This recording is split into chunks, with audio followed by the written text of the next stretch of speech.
Good morning, student. This is a video lecture for class 10. I am going to continue geography subject, chapter 2, forest and wildlife resources, and this is a lecture number 3.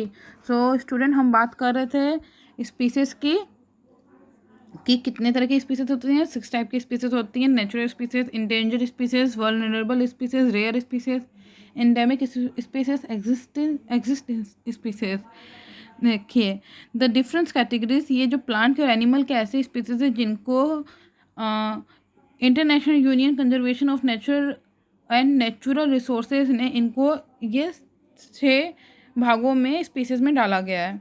तो हम पहले जो first class हम video की जो कर रहे थे उसमें आप नॉर्मल और इंडेंजर और वल्नरेबल स्पीसीज़ के बारे में पढ़ चुके हैं। नॉर्मल जो ऐसे ही नॉर्मल जाति टाइप के जो पशु आते हैं वो उसमें आते हैं। रेयर स्पीसीज होते हैं जो ख़त्म होने के कगार पे हैं, जो ख़त्म हो सकते हैं। और वल्नरेबल स्पीसीज वो होते हैं जो अगर इन पे विकट परिस्थिति का प्रभाव पड़ा, मतलब इनके अकॉर्डिंग थोड़ा सा कंडीशन नहीं हुआ, तो फिर ये क्या हो सकते हैं, एकदम ही से गायब हो सकते हैं। तो ये खतरे की में है। तो ऐसे स्पीसीज होते हैं। इसके जैसे एग्जांपल था एशियन हाथी था, और जो डॉल्फिन जो गंगा में पाई जाने वाली डॉल्फिन होती हैं, तो ये इसके एग्जांपल था। आज हम पढ़ेंगे रेयर स्पीसीज के बारे में। ऐसे species rare with small population में move into the endangered and vulnerable category if the negative factor affecting then continue the to operate. तो ये कौन से स्पीसीज हैं, देखिए। तो यहाँ पर ये इन डेंजर और वनरेबल कैटेगरी में आ सकते हैं। इसके एग्जांपल कौन कौन से हैं, इसके एग्जांपल हम देख लेंगे। ये Himalaya brown bear and wild Asiatic fellow desert fox and hornbill. Fox and है, ठीक है, यहाँ पर फॉक्स एंड हॉर्नबिल। तो यहाँ पर हमको जो एग्जांपल मिलते हैं, ये कौन से एग्जांपल हैं कि एक हिमालयन ब्राउन बियर, और भालू भूरे रंग के जो हिमालय में होते हैं, वाइल्ड एशियाटिक बफेलो और डेजर्ट फॉक्स, ठीक है। वही रेगिस्तान के लोमड़ी और हॉर्नबिल्स, ऐसे जो प्रजाति के ये सब इसके रेयर स्पीसीज में आते हैं। जो कि ये रेयर स्पीसीज जो ऐसी प्रजाति जो दुर्लभ से पाई जाती है, इसे कहते हैं दुर्लभ प्रजाति, ठीक है। अगर इनके अकॉर्डिंग नहीं रहा, फैक्टर्स अफेक्टिंग हुआ, तो फिर ये भी गायब हो सकते हैं और ये भी वनरेबल में आ सकते हैं, ठीक।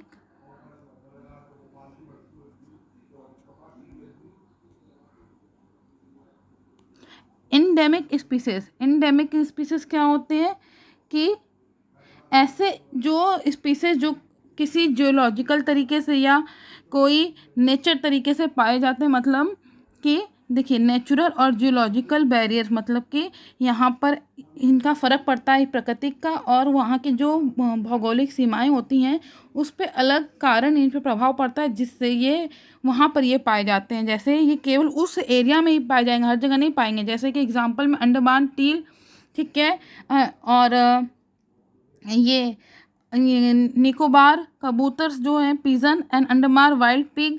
तो ये जो जंगली सुअर वहाँ के अंडमान के, और मिथुन अरुणाचल प्रदेश, ये जो एग्जांपल हैं ये केवल एंडेमिक हैं। मतलब ये ऐसे जीव जो वहाँ के क्लाइमेट के अनुसार, वहाँ की भूगोलिक स्थिति के हिसाब से ही पाए जाते हैं, ठीक। अब हम पढ़ते हैं एक्सटिंक्ट स्पीसीज, जो लुप्त हो चुके हैं, जो गायब हो चुके हैं, जो है नहीं अब। तो ये स्पीसीज इंपॉर्टेंट स्पीसीज पे, इस पर थोड़ा सा ज़्यादा डीप तरीके से पढ़ेंगे आप, इसको इम्पोर्टेंट समझिए। तो ये species which are not found after searching of और लाइकली एरिया वेयर दे में ऑक्योर। मतलब ये वो जातियाँ होती हैं जिनके रहने के आवास को खोजने पर उन नहीं मिलते। मतलब हम वहाँ इनको सर्च करने जाते हैं जहाँ इनकी एरिया है, पर ये वहाँ पर हमको मिलते नहीं हैं, ठीक है। ये ऐसी इनकी उपजातियाँ पाई जाती हैं, मतलब कि उनके जैसे उस लोकल एरिया में, उस रीजन, उस कंट्री में। ये सब जगह देखिए, ध्यान से देखिए, लोकल एरिया हो, चाहे रीजन हो, चाहे कंट्री हो, चाहे वहाँ पर, ये हमको वहाँ पर मिलते नहीं हैं, लुप्त हो जाते हैं। इनकी वैसी प्रजातियाँ मतलब पाई जाती हैं कि जो ओरिजिनल टाइप के होते हैं वो तो गायब हो चुके रहते हैं। ऐसे कौन से स्पीसीज हैं जो गायब हो चुके हैं? एशियटिक चीता, पिंक हेड डक। देखिए एक तो चीता गायब हो गया और गुलाबी सिर वाली बतख होती है, ठीक है, ये दोनों एक्सटिंक्ट हो चुके हैं। तो इसके एग्जाम्पल ध्यान से रखिएगा कि ये लुप्त हो चुके हैं, इनको लुप्त प्रजाति में लाया जाता है, ठीक है।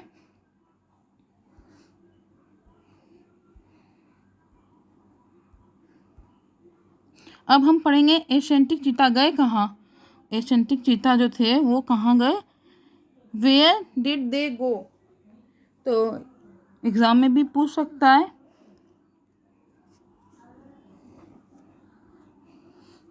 तो इसके बारे में पढ़ते हैं।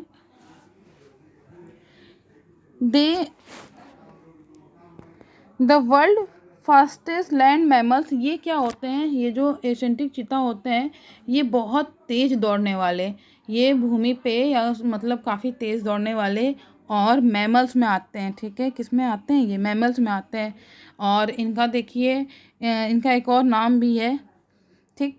ये काफ़ी यूनिक होते हैं, ठीक है। और specialise member of the cat, एक स्पेशल कैटेगरी के मेंबर होते हैं, कैटेगरी के बिल्ली के, मतलब कि ये एक बिल्ली के परिवार से पाए जाते हैं, ठीक है। और ये काफ़ी स्पेशल होते हैं। Can move at the speed of, इनकी स्पीड देखिए 112 किलोमीटर पर आवर, ये 1 घंटे में 112 किलोमीटर की रफ्तार से दौड़ते हैं, ठीक है। इनकी इतनी तेज़ स्पीड है। और लोगों को तो आमतौर पर ये भ्रम है कि ऐसा नहीं हो सकता, ये लोगों को भ्रम है कि ये चीता नहीं, ये तेंदुआ है। देखिए यहाँ लिखा है कि the cheetah is not of a mistake for a leopard, ये इनको लगता है कि ये लियोपॉड है, पर चीता की ये एक विशेष पहचान है कि इनकी आँखों के कोने से मुंह तक और नाक के दोनों ओर फैले आंसुओं के लकीर नुमा निशान होती है। मतलब यहाँ देखिए इनकी ना आँखों से लेके नाक के पास से कोनों के तक इनकी एक आँखों के पास एक काली सी लकीर वाली निशान गई रहती है, यही इनकी पहचान है, ठीक है। तो ये स्पेशल तरह के चीता होते हैं। कभी कभार आप देखे होंगे ऐसा उसमें डिस्कवरी चैनल पे या वाइल्ड लाइफ चैनल जो आता है उसमें, तो ये 20वीं सेंचुरी के आसपास पाए जाते थे, ठीक है। और तब ये कहाँ पाए जाते थे, ये चीता अफ्रीका और एशिया में दूर दूर तक फैले हुए थे, एशिया में और अफ्रीका में दूर दूर तक फैले हुए थे। पर अब today the Asian cheetah is nearly due to decline of available habitat and prey. और अब क्या है कि ये पूरी तरीके से पर गायब हो चुके हैं, ये अपने जो इनकी एरिया है ये नहीं वहाँ मिलते, और क्योंकि शिकार कर लिया गया इनका, लोगों ने इनका शिकार किया होगा इस कारण, और इसलिए ये लुप्त हो चुके हैं। और भारत में the species was declare extinct in India long back in 1952, और ये जाति इंडिया में 1952 से लुप्त घोषित कर दी गई है। हम लोग इसको बोल दिए कि हमारे यहाँ ये एक्सटेंट है, हमारे यहाँ देश में ये चीता नहीं है, ठीक है। तो ये क्वेश्चन आपको पूछ सकता है कि एशियन चीता वेयर डिड दे गो, ठीक। तो इस पर ध्यान दीजिएगा। ये इमेज देख लीजिए, ये आपकी बुक की इमेज है, ठीक है।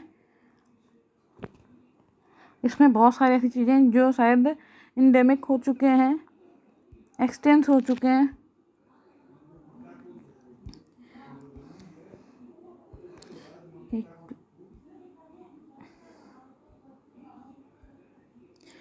Where are the negative factor that cause such fearful depletion of flora and fauna, से क्या मतलब है, वे प्रतिकूल कारक कौन से हैं जिनमें वनस्पति जाति और जो प्राणी जाति ऐसे भयानक हास्य हुआ है।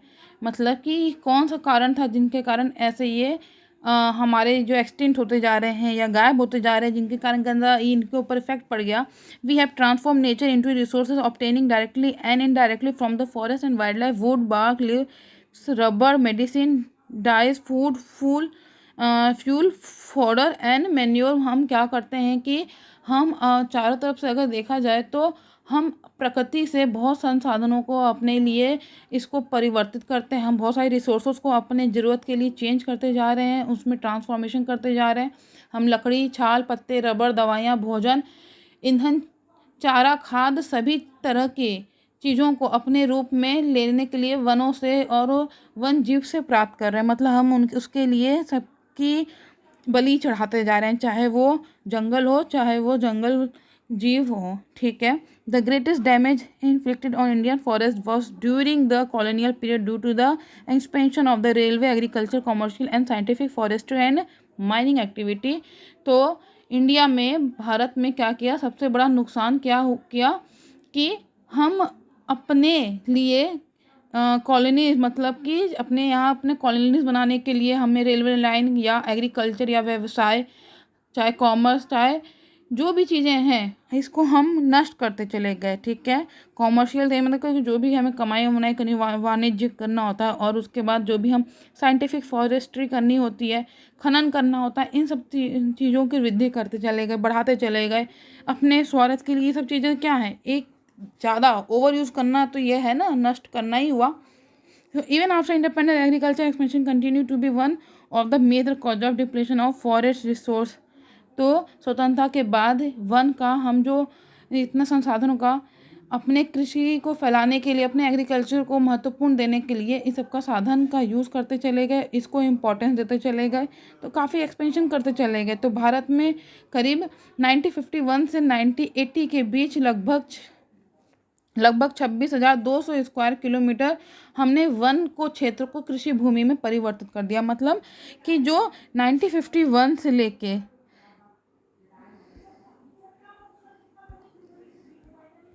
1951 से लेके हमने ये 80 तक हमने क्या किया, इसको हमने फॉरेस्ट को के ज़मीनों को हम अपने एग्रीकल्चर के लिए यूज़ करते चले गए। तो ये चीज़ हम गलत करते चले गए। और उसके बाद जितनी भी यहाँ पर of forest area was covered into agriculture and over the India and substantial part of the tribal belt specially in the north east and central India has been deforest और डिग्रेड बाय शिफ्टिंग कल्टीवेशन। और जितने भी हमने अपने north eastern side और central area में क्या किया कि हमने झूम खेती की, स्लैश बर्न वाली जैसी खेतियाँ करी, हमने यहाँ पर इस तरह से खेती भी की। स्लैश बर्न क्या होती है ये आपको हम बता दे रहे हैं, इसको आप खोजेंगे, जानकारी प्राप्त करेंगे, क्योंकि ये चैप्टर एग्रीकल्चर भी आप पढ़ेंगे तो उसमें पूरा मिलेगा आपको। तो ये जो इम्पोर्टेंट है कि स्लैश और झूम ये होता है कि जब खेती हो जाती है तो एग्रीकल्चर फार्मिंग करके हम क्या करते हैं, खेती को काट देते हैं और उसको फिर हम आग लगा देते हैं। तो ये होती है स्लैश और बर्न एग्रीकल्चर। तो ये गलत है, ये नुकसानकारी होती है, इस कारण हम ये करते हैं। पर हमने ये जो इतनी ज़मीन क्या करी, फॉरेस्ट की लेके एग्रीकल्चर में यूज़ किया, ये तो गलत किया। इतने सारे हमने एग्रीकल्चर के लिए अपने स्वार्थ के लिए फॉरेस्ट को नष्ट करते चले गए। तो इतना आप लर्न करिएगा, ये क्वेश्चन भी बन जाता है एक। तो negative factor cause the fearful depletion of the flora and fauna, तो इसको भी आप लर्न कर सकते हैं। इसलिए हम पॉइंट वाइज देखिए करना था, इसको 3 कलर से यूज़ किया, आप इसको 3-4 पॉइंट में इसको चेंज करके लर्न करिएगा। ठीक है, थैंक यू।